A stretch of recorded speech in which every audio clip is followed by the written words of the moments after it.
ಪಿತನ ಸುತನ ಮತ್ತು ಪವಿತ್ರಾತ್ಮರ ನಾಮದಲ್ಲಿ ಆಮೆನ್. ಪ್ರಸನ್ನ ವೇಳೆ ಇದು, ಪ್ರಸನ್ನ ವೇಳೆ ಇದು, ಅಭಿಷೇಕದ ಸಮಯ. ಕ್ರಿಸ್ತನ ಸಾಕ್ಷಿಯಾಗಿ ಮಾರ್ಪಡುವ ಸಮಯ. ಸ್ವರ್ಗವು ತೆರೆಯಲಿ, ಅಭಿಷೇಕ ಉಂಟಾಗಲಿ. ಆತ್ಮರೇ ಬನ್ನಿರಿ, ವರಗಳಿಂದ ತುಂಬಿಸಿರಿ. ಪ್ರಭು ಕ್ರಿಸ್ತರಲ್ಲಿ ಆತ್ಮೀಯ ಸಹೋದರ ಸಹೋದರಿಯರೇ, ಈ ದಿನ ಮೊದಲುಗೊಂಡು ಪ್ರಕಟಣಾ ಗ್ರಂಥ ನಾವು ಅಧ್ಯಾಯ 3 ತನಕ ಬಂದು ನಿಲ್ಲಿಸಿದ್ದೆವು. ಕ್ರಿಸ್ಮಸ್ ಹಬ್ಬ ಮತ್ತು ಹೊಸ ವರ್ಷದ ಪ್ರಯುಕ್ತ ಈಗ ಪ್ರಕಟಣಾ ಗ್ರಂಥದ ಉಳಿದ ಭಾಗವನ್ನು, ಅಧ್ಯಾಯಗಳನ್ನು ಮುಂದುವರಿಸಲಾಗುತ್ತದೆ. ಈ ದಿನದ ಮುಂಜಾನೆಯ ಜೀವಸ್ವರ ಪ್ರಕಟಣಾ ಗ್ರಂಥ 4ನೇ ಅಧ್ಯಾಯ ವಚನ 4. ಈ ಸಿಂಹಾಸನದ ಸುತ್ತಲೂ 24 ಪೀಠಗಳು ಇದ್ದವು. ಶ್ವೇತ ವಸ್ತ್ರಧಾರಿಗಳಾದ 24 ಮಂದಿ ಸಭಾ ಪ್ರಮುಖರು ಆ ಪೀಠಗಳಲ್ಲಿ ಕುಳಿತಿದ್ದರು. ಅವರು ತಮ್ಮ ತಲೆಯ ಮೇಲೆ ಚಿನ್ನದ ಕಿರೀಟಗಳನ್ನು ಧರಿಸಿದ್ದರು. ಸ್ವರ್ಗೀಯ ಸಮಾರಾಧನೆ ಕಳೆದ ಸಂಚಿಕೆಯಲ್ಲಿ ನಾವು ಧ್ಯಾನಿಸಿದೆವು. ಸರ್ವೇಶ್ವರನು ಸಿಂಹಾಸನದಲ್ಲಿ ಆಸೀನ ರೂಢರಾಗಿದ್ದರು. ತದನಂತರ ಸ್ಟೆಪ್ ಬೈ ಸ್ಟೆಪ್, ಹಂತ ಹಂತವಾಗಿ ಆ ಸ್ವರ್ಗೀಯ ದರ್ಶನ ಹೇಗಿದೆ ಎಂಬುದಾಗಿ. ಸರ್ವೇಶ್ವರನ ಸಿಂಹಾಸನದ ಸುತ್ತಲೂ 24 ಪೀಠಗಳಿದ್ದವು. ಆ 24 ಪೀಠಗಳಲ್ಲಿ 24 ಸಭಾ ಪ್ರಮುಖರು. ನಾನು ಕಳೆದ ರೀತಿಯಲ್ಲಿ ಹೇಳಿದ ರೀತಿಯಲ್ಲಿ ಮಿನಿಸ್ಟರ್ ಕೂತ್ಕೊಂಡ್ಮೇಲೆ ಎಲ್ಲ ಸಚಿವರು ಕುಳಿತುಕೊಳ್ಳುವ ರೀತಿಯಲ್ಲಿ ಆ 24 ಮಂದಿ ಸಭಾ ಪ್ರಮುಖರು, ಅವರ ವೈಶಿಷ್ಟ್ಯತೆ ಏನೆಂದರೆ ಅವರು ಶ್ವೇತ ವಸ್ತ್ರಧಾರಿಗಳಾಗಿದ್ದರು. ಶ್ವೇತ ವಸ್ತ್ರ, ಬಿಳುಪಾದ ವಸ್ತ್ರ, ಪರಿಶುದ್ಧವಾದ ವಸ್ತ್ರ. ಈಗಾಗಲೇ ನಾವು ಪ್ರಕಟಣಾ ಗ್ರಂಥ 3ನೇ ಅಧ್ಯಾಯ ವಚನ 4-5ರಲ್ಲಿ ಧ್ಯಾನಿಸಿದ ಹಾಗೆ, ಜಯ ಹೊಂದುವವನು ಶ್ವೇತ ವಸ್ತ್ರವನ್ನು ಧರಿಸಿಕೊಳ್ಳುವವನು, ಅವನು ಸರ್ವೇಶ್ವರನೊಡನೆ ಜೀವಿಸುವನು ಎಂಬುದಾಗಿ. ಸೊ 24 ಮಂದಿ ಸಭಾ ಪ್ರಮುಖರು ಶ್ವೇತ ವಸ್ತ್ರಗಳನ್ನು ಧರಿಸಿದ್ದರು ಎಂದರೆ ಅವರು ಈಗಾಗಲೇ ವಿಮೋಚನೆಯನ್ನು ಪಡೆದುಕೊಂಡಿದ್ದವರು, ಬಿಡುಗಡೆಯನ್ನು ಹೊಂದಿಕೊಂಡಿದ್ದವರು. ಅವರ ತಲೆಗಳಲ್ಲಿ ಚಿನ್ನದ ಕಿರೀಟವಿತ್ತು. ಈ ಚಿನ್ನದ ಕಿರೀಟದ ಬಗ್ಗೆ ನಾವೆಲ್ಲಿ ನೋಡ್ತೀವಿ?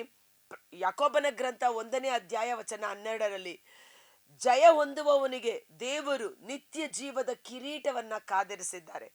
ಪ್ರಭು ಯೇಸು ತಮ್ಮನ್ನು ಪ್ರೀತಿಸುವವರಿಗೆ ಇದನ್ನ ಕಾದಿರಿಸಿದ್ದಾರೆ ಎಂಬಂತೆ 24 ಮಂದಿ ಸಭಾ ಪ್ರಮುಖರು ಶ್ವೇತ ವಸ್ತ್ರ, ಬಿಳುಪಾದ ವಸ್ತ್ರಗಳನ್ನು ಧರಿಸಿಕೊಂಡಿದ್ದರು, ಚಿನ್ನದ ಕಿರೀಟವನ್ನ ಧರಿಸಿದ್ದರು.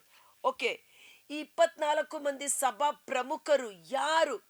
ಸರ್ವೇಶ್ವರನ ಸಿಂಹಾಸನದ ಸುತ್ತಲೂ ಕುಳಿತುಕೊಳ್ಳುವ ಸೌಭಾಗ್ಯ ಇವರದು. ಹಗಲಿರುಳೆನ್ನದೆ ಸರ್ವೇಶ್ವರನನ್ನು ನೋಡುತ್ತಾ ಅವರನ್ನು ಸ್ತುತಿಸಿ ಆರಾಧಿಸುವ, ಮಹಿಮೆ ಪಡಿಸುವ ಆಶೀರ್ವಾದಕ್ಕೆ ಒಳಗಾದವರು ಇವರು ಯಾರು ಎಂಬಂತೆ. 24 ಮಂದಿ ಅನ್ನುವಾಗ ನಮಗೆ ಸಾಧಾರಣವಾಗಿ ಕಂಡುಬರುವುದು ಒಂದೊಮ್ಮೆ 12 ಮಂದಿ ಪ್ರೇಷಿತರಿರಬಹುದು, ಅಥವಾ 12 ಗೋತ್ರಗಳು. ಯಾಕೋಬ ಇಸ್ರಾಯೇಲನ 12 ಗೋತ್ರಗಳಲ್ಲಿ ಒಂದೊಂದು ಗೋತ್ರಗಳು, ಆ 12 ಗೋತ್ರಗಳಿರಬಹುದು, ಅಥವಾ 12 ಪ್ರೇಷಿತರು. 2 ಹಳೆಯ ಒಡಂಬಡಿಕೆಯ 12 ಗೋತ್ರಗಳು, ಹೊಸ ಒಡಂಬಡಿಕೆಯ 12 ಪ್ರೇಷಿತರು, ಒಟ್ಟು 24 ಮಂದಿ ಲೆಕ್ಕದಲ್ಲಿ ಸಭಾಪ್ರಮುಖರು ಅಲ್ಲಿ ಇರಬಹುದು ಎಂದು. ಆದರೆ ಈ ಸಭಾಪ್ರಮುಖರು ಮಾಡುತ್ತಿದ್ದ ಕೆಲಸ ಏನು ಎಂದು ನೋಡುವುದಾದರೆ, ಪ್ರಕಟಣಾ ಗ್ರಂಥ 5ನೇ ಅಧ್ಯಾಯದಲ್ಲಿ ನಾವು ನೋಡ್ತೇವೆ. ಒಂದಕ್ಕೊಂದು ಕನೆಕ್ಷನ್ ಇರೋ ಕಾರಣ ಈ ಸಭಾ ಪ್ರಮುಖರ ಕೈಯಲ್ಲಿ ಚಿನ್ನದ ಧೂಪಾರತಿ ಕೊಡಲಾಗಿತ್ತು. ಅವರು ಸದಾಕಾಲ ದೇವರಿಗೆ ಧೂಪವನ್ನ ಹಾಕುತ್ತಿದ್ದರು. ಧೂಪ ಹಾಕುವ ಕೆಲಸ ಯಾರಿಗೆ ಕೊಡಲಾಗಿತ್ತು? ಹಳೆಯ ಒಡಂಬಡಿಕೆಯಲ್ಲಿ ಯಾಜಕ ವರ್ಗದವರು, ಪ್ರಧಾನ ಯಾಜಕರು ದೇವರಿಗೆ ಧೂಪವನ್ನ ಮಂಜೂಷಕ್ಕೆ ತೆಗೆದುಕೊಂಡು ಹೋಗಿ ಗರ್ಭಗುಡಿ, ತೆರೆಯ ಮರೆಯಲ್ಲಿರುವ ಗರ್ಭಗುಡಿಯನ್ನು ಪ್ರವೇಶಿಸುವ ಹಕ್ಕು, ಗರ್ಭಗುಡಿಯಲ್ಲಿ ಧೂಪ ಹಾಕುವ ಅಧಿಕಾರ ಯಾಜಕರಿಗೆ ಕೊಡಲಾಗಿತ್ತು. Praise the Lord. ಈ 24 ಸಭಾ ಪ್ರಮುಖರು ವಿಶೇಷವಾಗಿ ಅವರು ಮಾಡುತ್ತಿದ್ದ ಕೆಲಸ ಏನೆಂದರೆ, ಅವರ ಕೈಯಲ್ಲಿ ಚಿನ್ನದ ಧೂಪಾರತಿ ಇರುತ್ತಿತ್ತು. ಅವರು ದೇವರಿಗೆ ಧೂಪವನ್ನು ಸಲ್ಲಿಸುತ್ತಿದ್ದರು. ಅಂದರೆ ಯಾಜಕರ ಸೇವೆಯನ್ನ ಮಾಡುವವರಾಗಿದ್ದರು. ಇದಕ್ಕೆ ರೆಫರೆನ್ಸ್ ಆಗಿ ನನಗೆ ಬೈಬಲಲ್ಲಿ ಸಿಕ್ಕಿದ್ದು ಒಂದು ಪೂರ್ವಕಾಲ ಇತಿಹಾಸ. 24ನೇ ಅಧ್ಯಾಯ. ಒಂದು ಪೂರ್ವಕಾಲ ಇತಿಹಾಸ 24ನೇ ಅಧ್ಯಾಯ. ಈ ಅಧ್ಯಾಯದ ಟೈಟಲ್ ಯಾಜಕ ವರ್ಗಗಳಿಗೆ ವಿಧಿಸಲಾದ ಕರ್ತವ್ಯಗಳು. ಯಾಜಕ ವರ್ಗ, ಆರೋನನ ವಂಶ, ಯಾಜಕ ವರ್ಗ, ಲೇವಿಯ ಕುಲ, ಹೀಗೆ ಒಂದೊಂದೇ ವರ್ಗಗಳನ್ನ ಮಾಡಿದ್ರಲ್ವ ದೇವರು.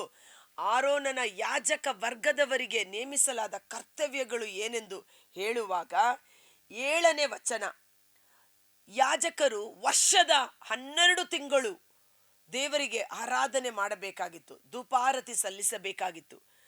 ಆದ ಕಾರಣ ಅವರು ಚೀಟು ಹಾಕಿ ಆಯಾ ತಿಂಗಳುಗಳು, ಆಯಾ ದಿನಗಳು ಅವರವರ ಸರದಿಯ ಪ್ರಕಾರ ಮಾಡುವುದಕ್ಕಾಗಿ ನಿಗದಿ ಮಾಡಿದ್ದನ್ನು ಇಲ್ಲಿ ನೋಡ್ತೇವೆ. ಇದನ್ನ ನಾವು ಯಾರದು, ಸ್ನಾನಿಕ ಯೋಹಾನನ ತಂದೆ ಜಕರಿಯ, ಲೂಕನು ಬರೆದ ಶುಭ ಸಂದೇಶ 1ನೇ ಅಧ್ಯಾಯದಲ್ಲಿ ತನ್ನ ಸರದಿಯ ಪ್ರಕಾರ ಯಾಜಕ ಸೇವೆ ತನಗೆ ಬಂದಾಗ ಜಕರಿಯನು ದೇವಾಲಯಕ್ಕೆ ಹೋದನು ಅನ್ನುವ ರೀತಿಯಲ್ಲಿ. ಜಕರಿಯ ಯಾಜಕ, ಆರೋನನ ವಂಶಕ್ಕೆ ಸೇರಿದ ವ್ಯಕ್ತಿಯಾಗಿದ್ದ. ಸೊ ಸರದಿ ಅಂದರೆ ಅವರಿಗೆ ಚೀಟು ಹಾಕಿ ಅವರ ಯಾಜಕ ಸೇವೆಯ ದಿನಗಳನ್ನು ಮೊದಲೇ ಗೊತ್ತುಪಡಿಸಲಾಗುತ್ತಿತ್ತು. 7ನೇ ಅಧ್ಯಾಯದಿಂದ ನಾವು ನೋಡುವುದಾದ 7ನೇ ವಚನ, ಒಂದು ಪೂರ್ವಕಾಲ ಇತಿಹಾಸ 24:7. ಮೊದಲನೆಯ ಚೀಟು ಯೆಹೋಯಾರೀಬನಿಗೆ, 2ನೇಯದು ಯೆದಾಯನಿಗೆ, 3ನೇಯದು ಹಾರೀಮನಿಗೆ, ಹೀಗೆ 4, 5, 6, 18, 19, 20, 21, 22, 23. 23ನೇಯದು ದೆಲಾಯನಿಗೆ, 24ನೇಯದು ಮಾಜ್ಜನಿಗೆ. ಆರೋನ್ಯರು ಅಂದ್ರೇನು? ಆರೋನನ ವಂಶಸ್ಥರು, ತಲತಲಾಂತರಕ್ಕೂ ಯಾಜಕ ಸೇವೆಗಾಗಿ ನೇಮಕ ಮಾಡಲ್ಪಟ್ಟವರು. ಆರೋನ್ಯರು ಈ ವರ್ಗಕ್ರಮದಲ್ಲಿ ಸರ್ವೇಶ್ವರನ ಆಲಯಕ್ಕೆ ಬಂದು ಲೇವಿಯರ ಮೂಲ ಪುರುಷನಾದ ಆರೋನನ ಮುಖಾಂತರ ಇಸ್ರಾಯೇಲ್ ದೇವರಾದ ಸರ್ವೇಶ್ವರ ನಿಯಮಿಸಿದ ಸೇವೆಯನ್ನು ನಡೆಸಬೇಕಾಗಿತ್ತು. ಹಳೆಯ ಒಡಂಬಡಿಕೆಯಲ್ಲಿ ಆರೋನನ ಯಾಜಕ ವರ್ಗದವರಲ್ಲಿ 24 ಮಂದಿ ಸಭಾ ಪ್ರಮುಖರನ್ನ, ಯಾಜಕರನ್ನ ಆಯ್ಕೆ ಮಾಡಿಕೊಂಡು ಅವರಿಗೆ ಸರದಿ ಪ್ರಕಾರ ಅವರು ಬಂದು ಸೇವೆ ಮಾಡಬೇಕಾಗಿತ್ತು.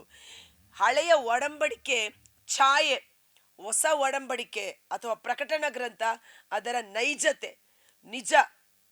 ಆ ಹಳೆಯ ಒಡಂಬಡಿಕೆಯಲ್ಲಿ ಛಾಯೆ ರೂಪದಲ್ಲಿ ದೇವರು ಜನರಿಗೆ ಹೇಳಿದ್ದರು. ಸೊ ಅಲ್ಲಿ 24 ಯಾಜಕರುಗಳು ಸರದಿ ಪ್ರಕಾರ ಸೇವೆಯನ್ನು ಸಲ್ಲಿಸುತ್ತಿದ್ದರು.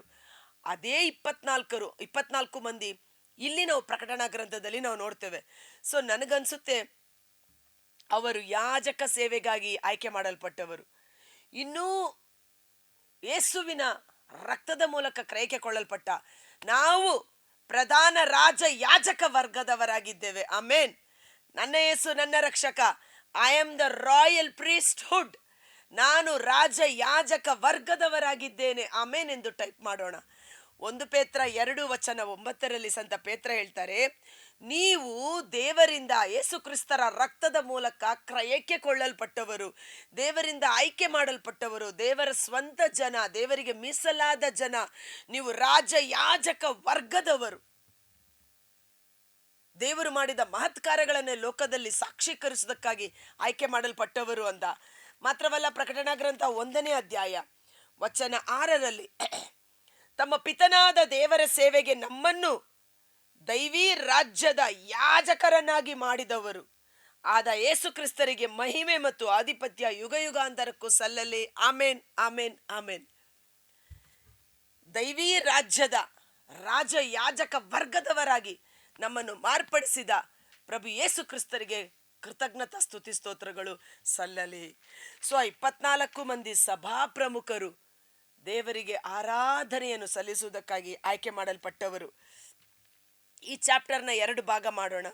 ಒಂದು 24 ಮಂದಿ ಸಭಾ ಪ್ರಮುಖರು, ಮತ್ತೊಂದು 4 ಜೀವಿಗಳ ಕುರಿತು ಇದೆ, ಅದು ನಾಳೆ ಧ್ಯಾನಿಸೋಣ.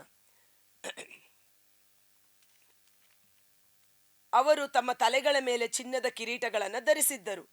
ಸಿಂಹಾಸನದಿಂದ ಮಿಂಚು, ಗುಡುಗು, ಗರ್ಜನೆಗಳು ಹೊರಹೊಮ್ಮುತ್ತಿದ್ದವು. ಆ ಸಿಂಹಾಸನದ ಮುಂದೆ ದೇವರ ಸಪ್ತ ಆತ್ಮಗಳನ್ನು ಸೂಚಿಸುವ ಸಪ್ತ ದ್ವೀಪಗಳು. ಈ ದೀಪ, ಸಪ್ತ ಆತ್ಮ ಈಗಾಗಲೇ ನಾವು ಧ್ಯಾನಿಸಿದ್ದೇವೆ. 10ನೇ ವಚನಕ್ಕೆ ಹೋಗೋಣ. ಆ 24 ಸಭಾ ಪ್ರಮುಖರು ತಮ್ಮ ಕಿರೀಟಗಳನ್ನು ತೆಗೆದು ಬದಿಗಿಟ್ಟು ಸರ್ವೇಶ್ವರನ ಮುಂದೆ ಸಕಲ ಜೀವರಾಶಿಗಳು ಅಡ್ಡ ಬಿದ್ದು ಆರಾಧಿಸಲಿ. ಎಲ್ಲ ಮೊಣಕಾಲುಗಳು ಮಂಡಿಯೂರಲಿ, ಎಲ್ಲ ನಾಲಿಗೆ ಯೇಸುವೇ ನಮ್ಮ ಪ್ರಭು ಎಂದು ಅರಿಕೆ ಮಾಡುತ್ತದೆ. ಇದು ಸರ್ವೇಶ್ವರನ ಆಣೆ ಎಂದು ದೇವರೇ ತಮ್ಮ ಮೇಲೆ ಆಣೆ ಇಟ್ಟು ನುಡಿದಿದ್ದಾರೆ.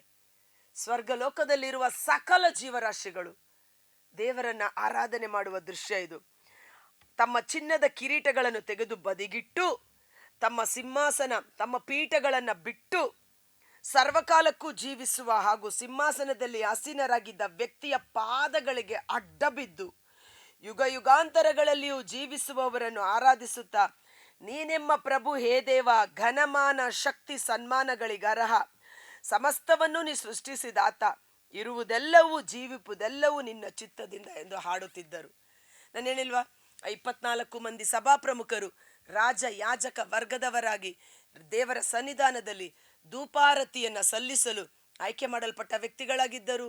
ತಮ್ಮ ಪೀಠವನ್ನು ಬಿಟ್ಟು, ಅಂದರೆ ದೇವರ ಮುಂದೆ ನಾನೇನೂ ಅಲ್ಲ, ಇಗೋ ನಾನು ನಿಮ್ಮ ದಾಸ ದಾಸಿ ಎಂಬಂತೆ ಪೀಠವನ್ನು ಬಿಟ್ಟು, ತಮ್ಮ ಸ್ಥಾನಮಾನವನ್ನು ಬಿಟ್ಟು, ತಮ್ಮ ಘನತೆ ಗೌರವ, ಚಿನ್ನದ ಕಿರೀಟ ಏನು ತೋರಿಸುತ್ತೆ, ಅಧಿಕಾರ ಘನತೆ ಗೌರವ, ಅದೆಲ್ಲವನ್ನು ತೆಗೆದು ಪಕ್ಕಕ್ಕಿಟ್ಟು ಸಾಷ್ಟಾಂಗವಾಗಿ ಅಡ್ಡ ಬಿದ್ದು, ನೀನೇ ಶಕ್ತಿ ಘನತೆ ಗೌರವಗಳಿಗೆ ಅರ್ಹನು, ಈ ಸೃಷ್ಟಿ ಮಾಡಿದ್ದೆಲ್ಲವೂ ನಿನ್ನಿಂದಲೇ ಎಂದು ಆತನನ್ನು ಆರಾಧನೆ ಮಾಡುತ್ತಿದ್ದವು.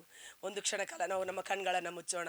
ಕರ್ತರಾದ ಯೇಸುವೇ, ಮುಂಜಾನೆ ಜೀವಸ್ವರವನ್ನು ಆಲಿಸುತ್ತಿರುವ ಪ್ರತಿಯೊಬ್ಬ ಸಹೋದರ ಸಹೋದರಿ ಅವರ ಕುಟುಂಬಗಳು ನಿಮ್ಮ ಕರಗಳಿಗೆ ಸಮರ್ಪಿಸುತ್ತೇನೆ. ಸರ್ವೇಶ್ವರನನ್ನು ಆರಾಧಿಸಿರಿ, ಆತನನ್ನು ಮಹಿಮೆ ಪಡಿಸಿರಿ. ಆತನೊಬ್ಬನೇ ದೇವರು. ಆತನನ್ನು ಆರಾಧಿಸುವಾಗ ನಿಮ್ಮ ಶರೀರದಲ್ಲಿ ಯಾವುದೇ ರೋಗಗಳು ನಿಮ್ಮನ್ನು ಕಾಡುವುದಿಲ್ಲ. ನಿಮ್ಮ ಅನ್ನಪಾನಗಳು ಆಶೀರ್ವದಿಸಲ್ಪಡುತ್ತದೆ. ನಿಮ್ಮಲ್ಲಿ ಬಂಜತನ ಗರ್ಭಪಾತವಿರುವುದಿಲ್ಲ. ಪೂರ್ಣ ಆಯುಷ್ಯವನ್ನು ಅನುಭವಿಸುವಿರಿ. ಸರ್ವೇಶ್ವರನನ್ನು ಆರಾಧಿಸುವ ಜನಾಂಗ ಆಶೀರ್ವದಿಸಲ್ಪಟ್ಟ ಜನಾಂಗ. ಹೇಗೆ 24 ಸಭಾ ಪ್ರಮುಖರು ತಮ್ಮ ಆಸನವನ್ನು ಬಿಟ್ಟು, ತಮ್ಮ ಘನತೆ ಗೌರವ ತೋರಿಸುವ ಕಿರೀಟವನ್ನು ತೆಗೆದು ಬದುಕಿಟ್ಟು ಸರ್ವೇಶ್ವರನ ಮುಂದೆ ಸಾಷ್ಟಾಂಗವಾಗಿ ಅಡ್ಡ ಬಿದ್ದರು, ತಮ್ಮನ್ನೇ ತಾವು ಸಮರ್ಪಣೆ ಮಾಡಿದರು. ನಾವು ಸಹ ಈ ಮುಂಜಾನೆ ವೇಳೆ ಪ್ರಭು ಯೇಸುವಿನ ಮುಂದೆ ಸಾಷ್ಟಾಂಗವೆರಗೋಣ. ನನ್ನದಲ್ಲ ಯೇಸುವೆ, ಎಲ್ಲವೂ ನಿನ್ನ ಚಿತ್ತ. ಘನ ಮಾನ ಶಕ್ತಿಗಳಿಗೆ ನೀನು ಅರ್ಹನು. ಇರುವುದೆಲ್ಲವೂ ಜೀವಿಪುದೆಲ್ಲವೂ ನಿನ್ನ ಚಿತ್ತದಿಂದ. ಸ್ವರ್ಗದಲ್ಲಿ ದೇವರ ಚಿತ್ತ ನೆರವೇರುವಂತೆ, ಭೂಲೋಕದಲ್ಲಿಯೂ ನಮ್ಮ ಜೀವಿತದಲ್ಲಿಯೂ ದೇವರ ಚಿತ್ತವೇ ನೆರವೇರುವಂತೆ ಯೇಸುವಿನ ಅದ್ಭುತಕರವಾದ ನಾಮದಲ್ಲಿ ಪ್ರಾರ್ಥಿಸುತ್ತಾ, ನಮ್ಮನ್ನು ಪವಿತ್ರ ರಾಜ ಯಾಜಕ ವರ್ಗದವರಾಗಿ ಅಭಿಷೇಕ ಮಾಡಿದ ಪ್ರಭು ಯೇಸುವಿಗೆ ಕೃತಜ್ಞತಾ ಸ್ತುತಿ ಸ್ತೋತ್ರಗಳನ್ನು ಸಲ್ಲಿಸುತ್ತೇವೆ. ಅವರ ರಕ್ತದಿಂದ ಶುದ್ಧೀಕರಿಸಲ್ಪಟ್ಟವರು, ಪರಿಶುದ್ಧ ಜನಾಂಗವಾಗಿ ನಮ್ಮನ್ನು ಮಾರ್ಪಡಿಸಿದ, ನಮ್ಮನ್ನು ಪ್ರೀತಿಸಿ, ನಮ್ಮನ್ನು ರಕ್ಷಿಸಿ, ನಮಗಾಗಿ ದೈವೀ ರಾಜ್ಯದ ರಾಜ ಯಾಜಕ ವರ್ಗದವರಾಗಿ ಸ್ತುತಿ ಎಂಬ ಬಲಿಯನ್ನು ಎಡೆಬಿಡದೆ ದೇವರಿಗೆ ಸಲ್ಲಿಸುವ ಅಭಿಷೇಕ ನಮ್ಮದಾಗುವಂತೆ ಯೇಸುವಿನ ಅದ್ಭುತಕರವಾದ ನಾಮದಲ್ಲಿ ಪ್ರಾರ್ಥಿಸಿ ಬೇಡಿ ಹೊಂದಿಕೊಳ್ಳುತ್ತೇವೆ. Amen. God bless you. Thank you.